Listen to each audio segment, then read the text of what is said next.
Hey everyone, and welcome to This Explainer. Today, we're totally dismantling that rigid, black and white way we usually think about objective truth. We're going to unpack some incredibly thought-provoking source material centered around a concept called a thorn in philosophy. It's a fascinating look at how we reason, so let's just dive right in. So, right off the bat, we have to ask, does pure objectivity actually exist? People are constantly demanding perfect, unblemished objectivity in reasoning. They'll point at a solid argument and just entirely dismiss it by saying, well, that's just subjective. We have this super naive demand for an impossible level of perfection. But as we're going to see, demanding pure objectivity, it's actually a massive trap. All right, let's jump straight into Section 1, the illusion of perfect objectivity. There's a pretty wild irony in how we process information. On one hand, a thinker might fiercely demand absolute, flawless objectivity in a philosophical debate. Yet, on the other hand, this exact same person usually has no problem fully accepting the results of modern science. But here's the catch. Science, at its very core, is fundamentally probabilistic. It's crazy how we compartmentalize our logic, right? It's fascinatingly contradictory that we readily accept scientific findings based entirely on probabilities, but then suddenly turn around and demand absolute perfection the second we start philosophizing. The reality is, forcing rigid consistency can actually destroy the foundation of absolute perfection. If you push way too hard for an unrealistic, perfect objectivity, the entire logical structure you've built literally collapses under its own weight. Why? Because the pursuit of that absolute perfection requires a level of strict consistency that our messy, complex reality just doesn't support. You end up chasing a ghost, and your whole chain of reasoning completely breaks down. Moving right along to Section 2, the deceptive limits of freedom. Let's consider the naive thinker versus the realistic thinker. The naive thinker truly believes they can be completely free of subjectivity, like they've somehow magically escaped all their personal biases and reached this pure, objective mountaintop. But the realistic thinker understands something absolutely crucial. We don't actually escape limitations. We simply swap out one set of limitations for another one that happens to suit us a bit better. We adopt a new subjectivity, and then we mistakenly label it as objective simply because, well, we prefer it. Because true freedom actually means being free within bounded limits. Think about physical freedom for a second. You're completely free to move around, but you're still bound by the walls of the room you're in, or, the laws of gravity. You can't just sprint into a brick wall and claim you're free of it. And that exact same rule applies to objective reasoning. We exist within a bounded, limited reality. Thinking you can achieve absolute objectivity is honestly like thinking you can walk through a concrete wall just because you declared yourself free. Okay, Section 3, redefining the meaning of objective. This brings us to a real game changer. What we so confidently label as objective is in reality just subjectivity shared across communities. I really want you to let that sink in for a second. True objectivity isn't some universal law handed down from the cosmos. In practice, it's just an agreement among a group of people, or a community, that a certain subjective view is the accepted baseline. And because of that shared nature, every single dimension of truth contains multiple interconnected sides: subjective, objective, absolute, and relative. They're all completely tangled together. Truth is absolutely not a flat line. Think of it more like a four-dimensional puzzle. When you step out of a purely subjective view, you aren't leaving the dimension of truth behind. You're really just shifting your context among these four coordinates. You haven't escaped subjectivity. You've just, moved to a different spot on the map.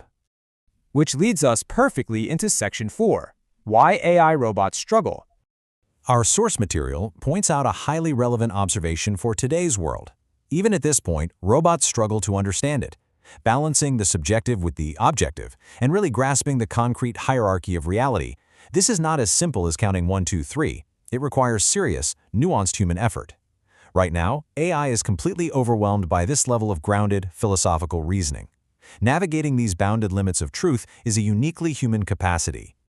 Ultimately, AI is a reminder tool. It's not a primary reasoning engine. Because artificial intelligence lacks the ability to grasp the complex, concrete hierarchy behind what is subjective and what is objective, it cannot truly reason.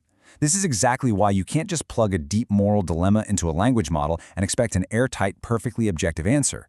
I mean, it can organize data, sure, and it can remind us of facts, but you absolutely cannot rely on a robot to do your heavy philosophical lifting.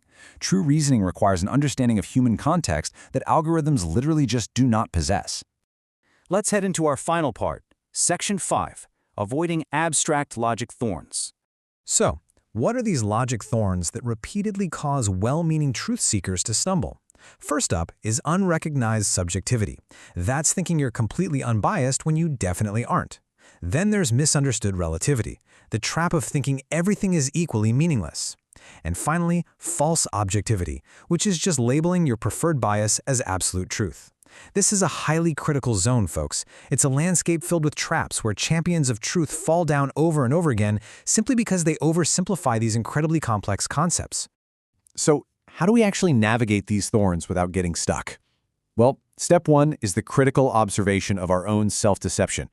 Before we do literally anything else, we have to look inward and observe how we might have tricked ourselves.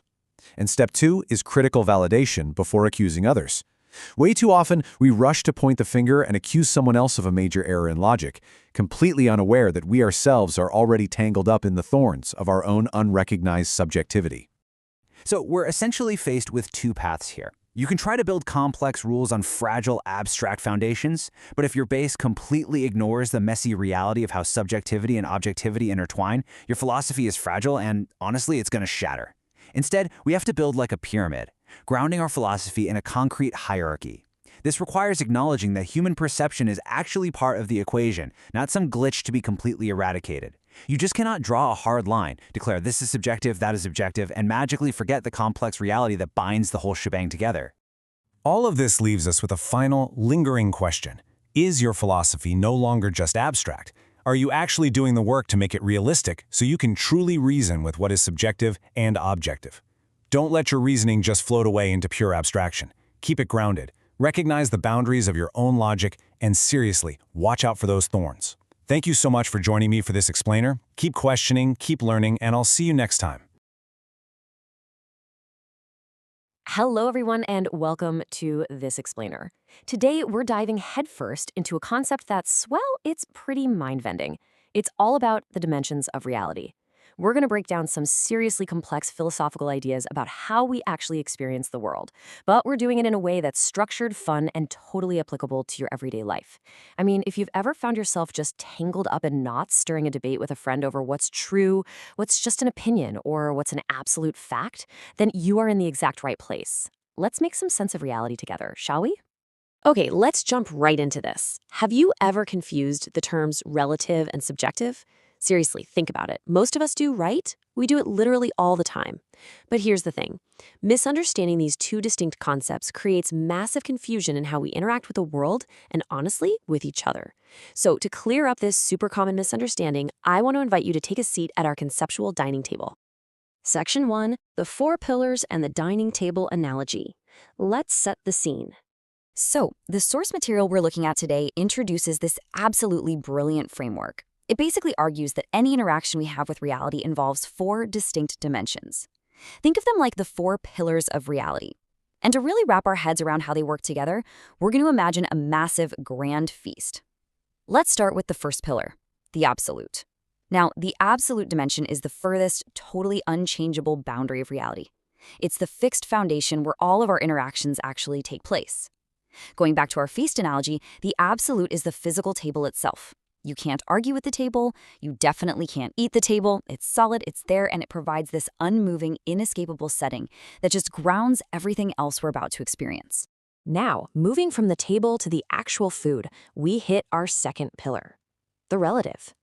When you sit down at this absolute table, you're handed a menu, right? You're presented with a massive spread of food. This dimension represents the neutral menu of possibilities served upon the table, and here is where a lot of people trip up. A common mistake is thinking the word relative means relatively right or wrong. No, actually, scratch that. It absolutely doesn't. These dishes are completely neutral. I mean, having soup or a salad or a huge steak on the menu isn't inherently right or wrong. It simply represents the diverse reality of possibilities available to you. Just options. Which brings us to pillar number 3, the subjective. This is where you come in. You are the diner sitting at the table, actively weighing your options, trying to adapt and choose the absolute best dish from that relative menu based on your personal needs. And listen, this is a huge takeaway. The concepts of right and wrong finally enter the picture right here. Why? Because the subject, that's you, is making an active choice. You're guessing, you're perceiving, you're trying to find the right dish for your specific appetite. Maybe you have allergies or specific dietary needs. The truth or falsehood of that choice belongs entirely to your subjective experience. Finally, we hit the fourth pillar, the objective. So let's say you, or maybe a whole group of diners sitting with you at the table, make a subjective choice. You test it out, and you arrive at a solid decision. If you all agree, hey, this hot soup is the perfect choice for a freezing cold day, well, that shared decision becomes objective. But, and this is a big but, this is a final decision deemed correct only at that specific table for that specific time based on your limited experiments. It's basically the outcome of subjective decisions that have been validated and deemed accurate for that specific moment and that specific group. Section 2, relative versus subjective. Let's dig into the core conflict here. Now that our table is fully set with our 4 pillars, absolute, relative, subjective, and objective, we really need to talk about a major issue. The problem is mixing up neutral options with right and wrong choices. When people casually say, well, the truth is relative, they are almost always using the wrong word. What they're doing is taking the neutral menu of reality and incorrectly assigning right and wrong to it. But remember, the menu just is. It's just a list of diverse stuff. If we want to untangle these concepts for good, we have got to stop blaming the menu for the choices the diner makes. To really cement this, let's compare these two directly. Think about relative as neutral, diverse possibilities. It's the sheer variety of the universe. There is no right or wrong here, just different options. On the flip side, subjective is where all the action happens. It's the right or wrong choice made by the subject adapting to that menu. Look, if you choose a blazing hot, incredibly spicy dish and you have a stomach ulcer, that is a wrong subjective choice for you, right? The dish itself wasn't wrong. Your subjective adaptation to the relative options was. Nailing down this difference will completely change how you analyze literally every argument. Moving on to Section 3, the limits of objectivity. So what happens once a group actually reaches an objective agreement? We tend to, worship objectivity. We treat it as if it's the absolute universal truth for all time. But the source text gives us a massive warning here. Objectivity is actually incredibly fragile. It is strictly confined to its specific reality. Remember our dining table? An objective decision at one dining table might completely fall apart or change at another table because the rules of adaptation change. Imagine a group of diners at a table in the freezing Arctic. They objectively agree that a boiling hot stew is the perfect meal. That objectivity is absolutely true for their reality. But take that exact same objective conclusion to a table in the middle of the Sahara Desert. Suddenly, it's completely wrong. And that's because there are all these variables that constantly change the ground beneath what we call objective. We're talking about different realities, different global contexts, different geographic areas, or entirely different communities. Subjectivity isn't just about people having different opinions. It's about people existing in completely different contexts. Because objectivity is built on the foundation of a specific reality. Anytime the context or the community shifts, the subjective adaptations shift. And therefore, the objective conclusions absolutely must change too. Objectivity is limited to its specific crowd, period. Section 4. Is your decision realistic? Moving beyond objectivity. So the crucial point is this. If objectivity is limited and subjective choices are just our best, sometimes flawed attempts to adapt to relative options on an absolute table, what's the actual goal here? Well, the source material introduces a total paradigm shift. Objective isn't necessarily realistic. Just because a group of people at a table agrees on something objectively does no way mean it actually works in practice for anyone else, or honestly, even for themselves in the long run. You can have a perfectly objective, 100% agreed upon consensus that is entirely disconnected from reality. So how do we actually test this? How do we know if an objective decision works in the real world? The source provides 3 super practical metrics for a reality check. Step 1, capability to manifest the decision. Like, can you actually make it happen? Step 2, pragmatic usefulness. Is it actually useful to you or your community in daily practice? And step 3, closeness to the ideal goal. Does executing this decision actually bring you closer to what you set out to achieve in the first place? If an objective decision fails these 3 tests, well, it's just not realistic. To sum up this incredibly pragmatic point, your true degree of objectivity is literally measured by how realistic its execution is. It's about whether you can actually build the bridge, not just talk about it. True reality checks require tangible, useful application. It's just not enough to win a debate or form a theoretical consensus with your friends. If your objective truth cannot be manifested, if it isn't practically useful, and if it doesn't move you toward your goal, then your objectivity is incredibly shallow. The highest form of interacting with reality is executing decisions that actually work. So I want to leave you with this one final provocative question. Think about your own life, your own strongly held beliefs, and those objective facts you share with your community. At which reality table are you currently sitting? Are you confusing the neutral relative menu of the world with your own subjective choices? And most importantly, are your objective conclusions actually realistic and useful in your everyday life? I really hope this explainer has given you a powerful new lens to view the world through. Thank you so much for joining me at the table today, and hey, keep questioning the dimensions of your reality. Hey everyone, and welcome to our deep dive into today's material. I'm really pumped for this one because we're unpacking a topic that honestly kind of makes our head spin sometimes, but it's absolutely fascinating when you look at it through the right lens. Have you ever felt totally unsure about something you used to believe with 100% certainty? Well, today we're taking a philosophical journey into the nature of uncertainty. We're going to break down exactly how we perceive truth and doubt based on some really profound source material. Let's kick things off with a pretty fundamental question. Is it true there is no certainty? It's a super relatable question, right? So often, we see someone's convictions, even about foundational things like life principles, just totally waver. And you have to wonder why. Why do our core beliefs crumble so easily when we're faced with facts that seem to just fluctuate all around us? Here is our logical roadmap for peeling back the layers of this topic today. 1. The trap of uncertainty illusion. 2. The failure of simple rebuttals. 3. Digging into the roots of relativity. 4. 4 dimensions of uncertainty. 5.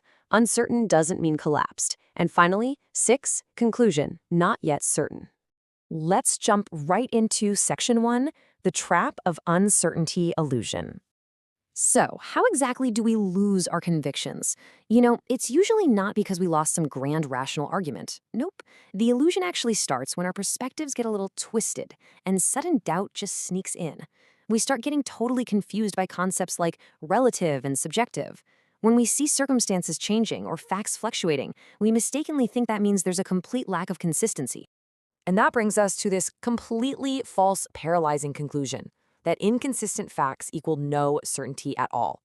Relying solely on these fluctuating circumstances makes people fall into this massive trap where they literally think there's no fixed truth left to hold on to.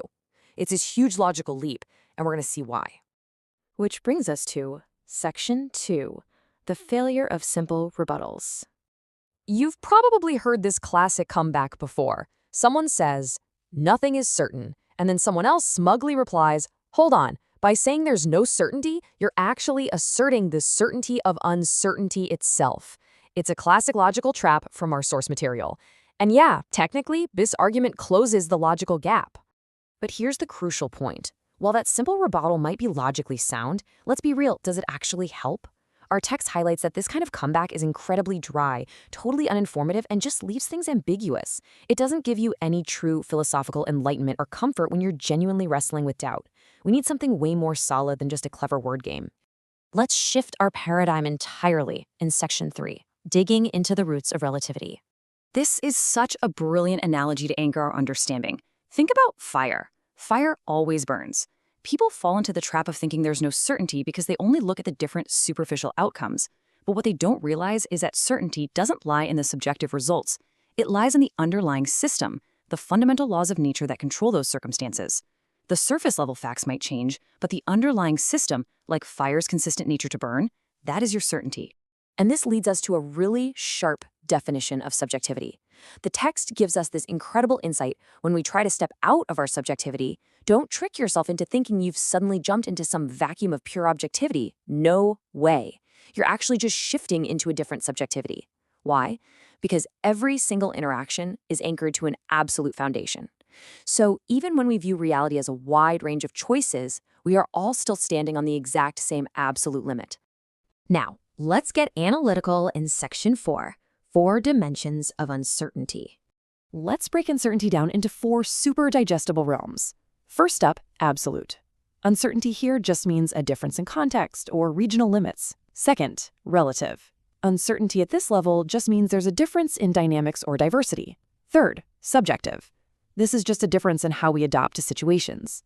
And finally, objective. Objective uncertainty literally just means a difference in viewpoints or decision results.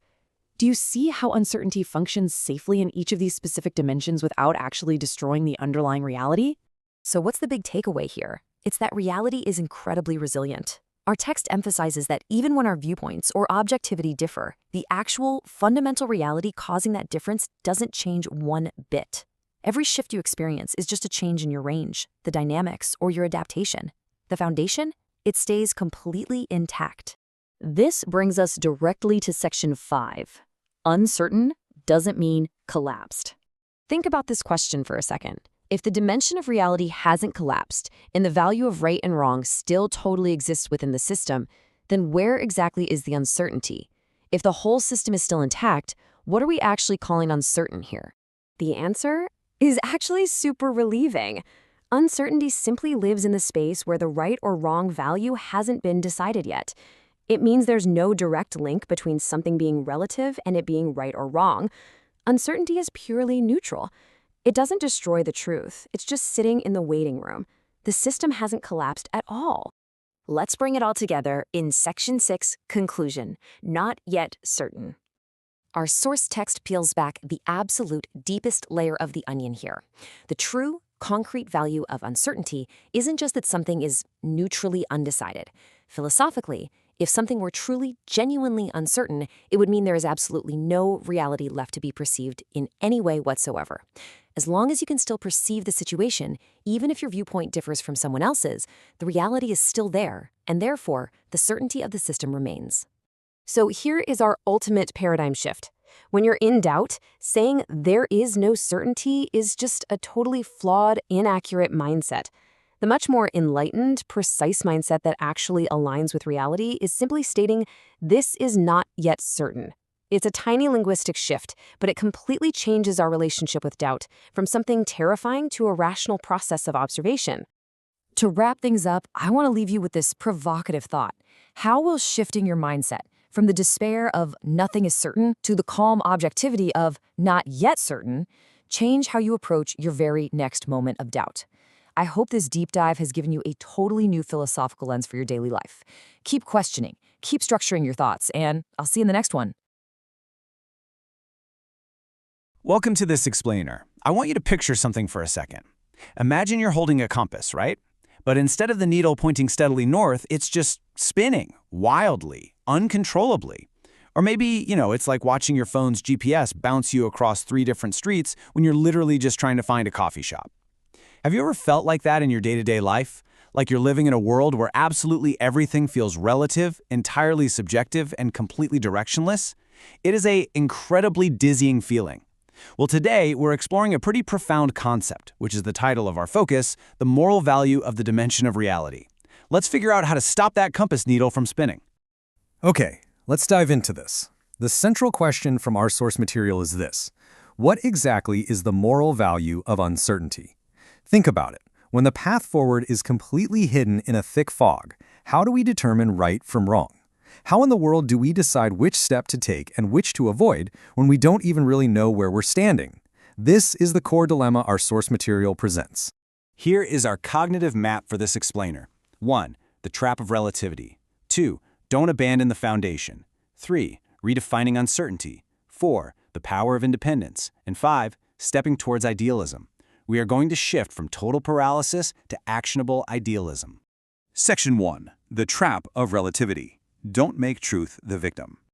You see, it usually starts with just one wrong interpretation. Imagine getting a single math problem wrong and then dramatically deciding that numbers just don't exist anymore. Sounds crazy, right?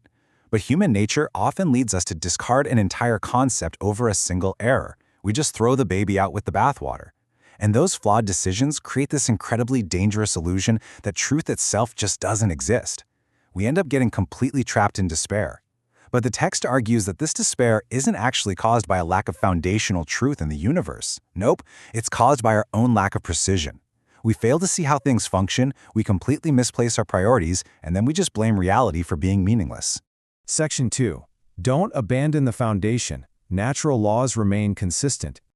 Look, there is a massive difference in how we process the unknown. On one hand, you have absolute doubt. This is the trap of doubting all truth as if it just flat out doesn't exist. But on the other hand, you have limited doubt, and this is a total game changer. Limited doubt means doubting specifically to find what actively nurtures our potential and our growth. It's purposeful. So the crucial point is that from any direction, there is always fundamental truth acting as a foundation. Always. Even if the day-to-day actualization of that truth looks entirely different than what you expected, the foundation is absolutely still there. Failing to see a tiny piece of truth doesn't mean truth has vanished from the universe. It simply means its specific direction hasn't been clearly established for you quite yet. Section 3. Redefining uncertainty. It's about precision, not chaos. Let's break down this definition straight from the source because it's so important. The moral value of understanding relativity and uncertainty is maintaining precision in the search for truth. The whole point here is to be so careful that when you do make an error in determining your direction, which, let's be honest, you definitely will, that error doesn't suddenly mutate into a fatalistic doubt about the existence of truth itself. Uncertainty is absolutely not a license to just act chaotically. Rather, it's a strict, demanding call for carefulness, for deep awareness, and for profound personal responsibility. I really want this quote to sink in for a second. Uncertainty more often shows that something hasn't been decided yet, rather than that there is no truth to be ascertained. Think back to that compass metaphor from the very beginning. Just because the needle is spinning right now, just because things are highly uncertain, doesn't mean the physical direction of north has ceased to exist. It just means the compass hasn't set it yet. Section 4. The power of independence, navigating subjectivity. Now, what's really interesting about this is how we view open-mindedness. We tend to think that saying, hey, everything is subjective, makes us so free and enlightened. But extreme subjectivity actually reveals a deep lack of independence. When we think everything is totally subjective, what we are usually doing is leaning way too heavily on other people's opinions. We end up completely paralyzed because we're frantically trying to weigh everyone else's thoughts instead of forging our own clarity. The ultimate antidote to this paralysis is a concept the source refers to as kamandirian, which translates to a deep, resolute independence. And this is framed as a moral duty. It means you must step up, you have to keep aggressively searching for the truth, you have to carefully weigh the options on your own, determine the direction independently, and then, and this is absolutely crucial, consistently hold firm to your decisions. You cannot just float around in a sea of relativity. You've got to plant your feet, evaluate reality, and choose a direction. Section 5. Stepping towards idealism, the practical path forward. Let's move to and see how this builds into real daily navigation. How do we actually step through an incredibly uncertain reality? Well, first, you have to be realistic. This means perfectly aligning your decisions with your actual current capabilities. Don't live in a fantasy. Second, be pragmatic. Ensure that whatever direction you choose has actual beneficial value and usefulness in the real world. And third, be idealistic. Now, idealism here isn't about blind dreaming. It's about climbing the stairs of your goals. Step by step, consistently moving toward the absolute best possible outcome. Realistic, pragmatic, idealistic. That's the formula. So here is our ultimate takeaway, the definition of true strength, according to this text. True strength is not looking at a deeply confusing world and easily confirming the absence of certainty. Honestly, that's just taking the easy way out. True strength is realizing that those realistic, pragmatic, and idealistic values simply haven't been secured yet. Certainty is not dead. It's merely waiting to be built by us, step by step, through our own focused effort and precision.